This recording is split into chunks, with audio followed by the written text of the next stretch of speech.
It's just a good feeling, right? You know, going from someone with no confidence whatsoever to, you know, someone who's much better as a person overall. I was a 13-year-old short, fat kid who couldn't finish PT. I was always the last one to finish our mile run. For maybe the first 3 years of CAP, I was just going to the meetings and going through the motions. But after the squadron leaders, they all left. It was an abrupt thing, they all left. I got thrown into a position of leadership, and I kind of had to learn on the job. And I was in charge of 300 people, right? So I was in charge of most of the encampment. And what a squadron first sergeant does is they're the most intense person there. They're doing the most yelling, and they're in charge of leading the physical training, the PT every morning at 4 in the morning. I wasn't a leader whatsoever. I didn't know how to lead and how to lead a team. But now I'm able and confident to lead hundreds of people, to work with a team and get the mission completed.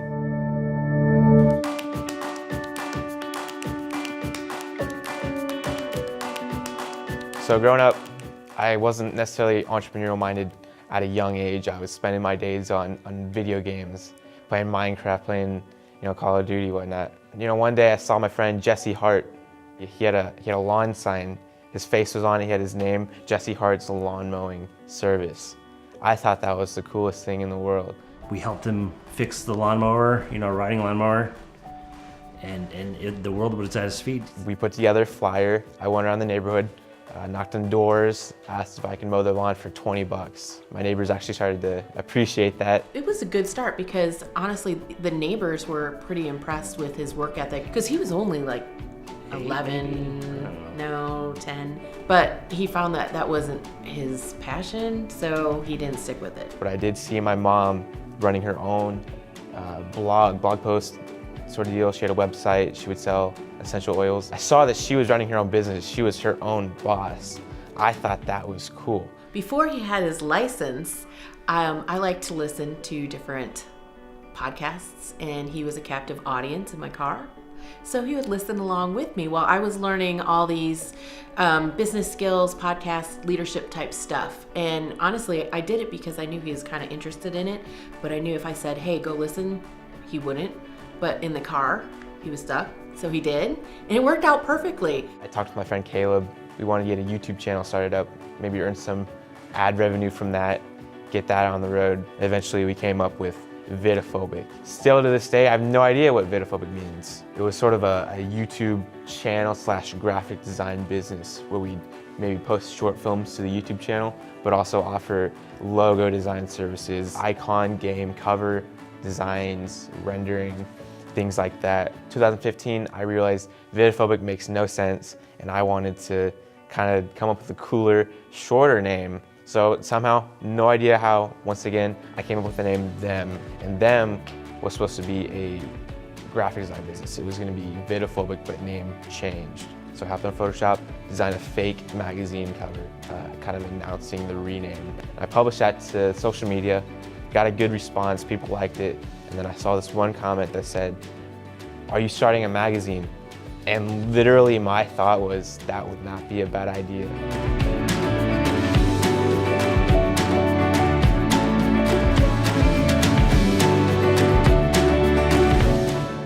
I think creativity has a lot to do with it.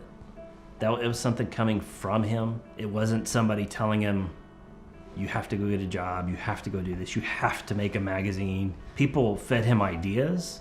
He was inspired, but it was something within him. It actually got the attention of Roblox corporate. We weren't the first Roblox related magazine, but we were certainly the best. So people inside Roblox saw that, started promoting it, and then they reached out to me and said they wanted to work with us. The magazine itself was a complete accident. And from that, I kind of learned that, whatever I do, entrepreneurial, school, anything in life, you just have to start.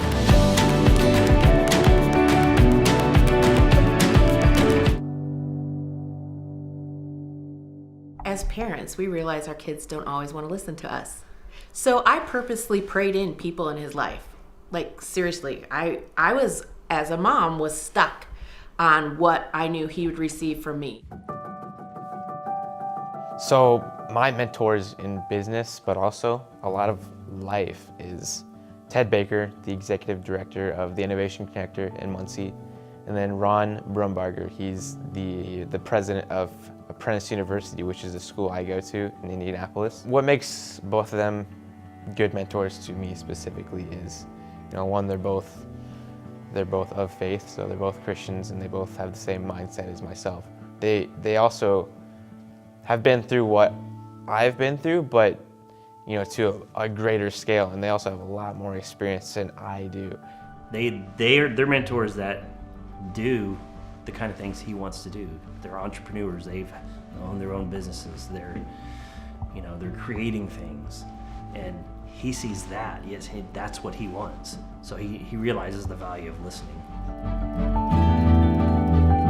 I first met Nate as he was nominated for an award that we have at the Excellence in Innovation Awards, and that was for the Young Innovators Award. And since that time, I've kind of taken upon myself to see what I could do to help Nate with his business and maybe honing in on some of his skills. Ted Baker, he's helped me out with an office space here at the Innovation Connector. He's pushed me to be a better public speaker by getting me to talk at events here at the Innovation Connector. Part of the idea of being a mentor is listening and understanding what the person you're mentoring really is about and what they need and what are some of their strengths and shortcomings.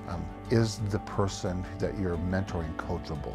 Are they pliable enough to say, I'm going to listen or at least consider what you're talking about? And Nate's been an excellent candidate for that. So what I've done, the process is that I've simply asked Nate, where do you want to go? What do you want to do with your business? Where do you want to grow and how do you want to do it? So after listening to this, we've kind of set out a path for him. So my why with the magazine, them, is we want to inspire and empower the next generation of the gaming industry. Ultimately, that will lead into the technology industry and so on. We want to be the driving force in these young kids that get them into coding, programming, and technology, because that's kind of where our world is going to. And the fun part of all of that is that we meet regularly, maybe every 2 weeks or so, and review where he's at, what he needs, what's been working and what's not been working. Having someone who pushes you as a person to make you better is, never a bad thing to have in your life. And I'm lucky to have two of them, Ron Brumbarger and Ted Baker, and just an absolute blessing that I met them. And it's obviously a gift from God that I met them, because without the magazine and what we've done with it, the success we've had, I most likely wouldn't have met them.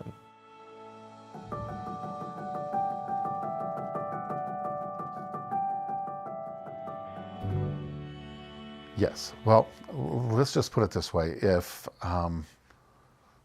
as an entrepreneur, if most entrepreneurs don't have to face what Nate has faced, probably in their career, and he's faced within a year or two.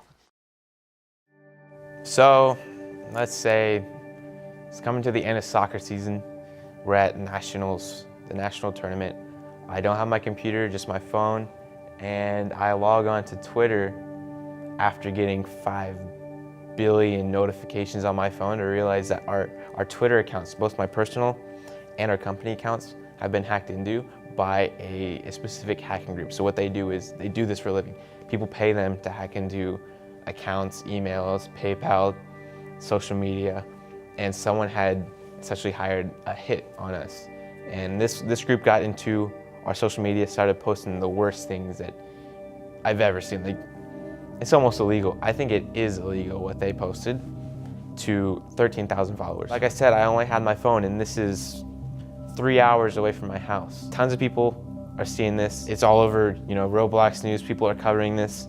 It's a big deal. And I had no idea how to handle this. I don't have any background in cybersecurity. I don't know how to get our accounts back.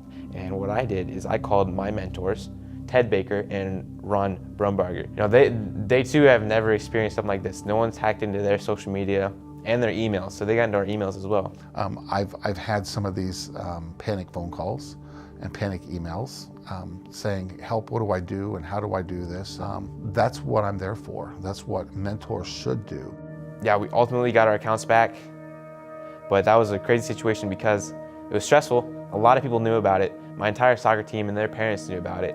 So I had everyone ask me questions. It was one of the most stressful 3 days of my life, right? Because this following that we spent 2 years building, 13,000 followers, is now in the hands of people who want to do bad things with it, right? And they want to ruin our name and our reputation. Because they weren't just attacking the magazine, they were attacking my name personally. My advice to him, my encouragement to him is don't take that personally. They don't know you. They're not attacking you because they can't be, because they don't know who you are. So just let it build character in him, let him learn from anything he can from it, and just keep moving on. Yeah, this was terrible. This was a terrible detour roadblock. Okay, so now what? And so he's always been able to think about that next step. And that's really exciting for me. You don't see that in most mature people.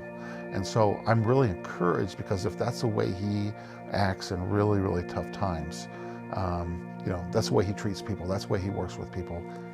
It's really exciting. It gives me hope for the next generation. It's not a good feeling to feel helpless, but that goes back to being faithful, asking God to send you the right people to deal with this, and just ultimately speaking wisdom into your life. Because being helpless in a situation like that is definitely the worst feeling ever that I've experienced to this date. Just being faithful and knowing that God's on your side and He's willing to work with you as long as you're willing to work with Him and talk to Him about it. Talked to my team. We decided to discontinue the magazine itself. So no more bi-monthly Roblox gaming magazines. And the reason behind that is because our mission statement says we want to inspire and empower the next generation of the gaming industry. And there's only so much inspiring and empowering you can do with a magazine. We want to directly mentor and teach these students and the people who are reading the magazine one-on-one in person, and that's what we're doing. We're hosting multiple real-life coding camps, and we teamed up with the Innovation Connector, TechWise, Coding Connector, Game On, and multiple companies downtown Indy to push our mission to inspire and empower the next generation of the gaming industry. And the value from these courses, is absolutely insane, because we have some of the top developers in the world coming to teach them. So some might think canceling the magazine might be a waste of time. So we wasted the last 2 years working on the magazine, but I feel like it's absolutely the opposite of that, because the magazine connected us to Roblox. It helped us build credibility. It's building the credibility within our local community, the local business community, and it helped us transition to these courses, because like I said, connected us to developers who'd be willing to teach these courses. Now, all that is what we built over the last 2 years. We built our brand name. People knew them as the coding/game development magazine. And this transition between courses and magazines was definitely a big risk that we took. It's a huge leap. And I've told my parents this, that I feel like the magazine was just something setting myself up and my team up for something much bigger than what we're doing with the magazine. Your job is not just something you do to make money and bring home and that's it. It's actually worship as unto the Lord. And that not only is it doing a job well done, but it's also, God needs people in all spheres to come up with great ideas, to come up with solutions for issues that we're having. So work isn't just about you. It's also about who it puts you in contact with. And it's not necessarily just for your own gain. It's to influence others. It's to be able to speak into their lives. And that's what I want all my kids to see, that work is worship. I have been given this opportunity to work with influential people, influential companies, and have a lot of people with their eyes on me and see what I'm doing. And I feel like an important part, especially with evangelism in business, is setting a good example, so leading by example in terms of being a Christian. So show them what a Christian is like rather than tell them what a Christian is like and what a Christian does. My advice to him, I don't even know if it's been advice, it's just been encouragement to not quit. You know, don't give up.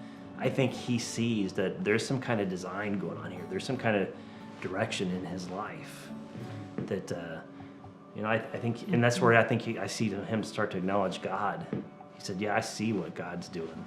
As we walk this journey together, I personally realize that Nate's not my project. Nate has been entrusted to me because of the way God kind of worked things out for us. But Nate is God's project. And so I can mentor, I can coach, I can possibly lead, but it's Nate who has to make the decisions.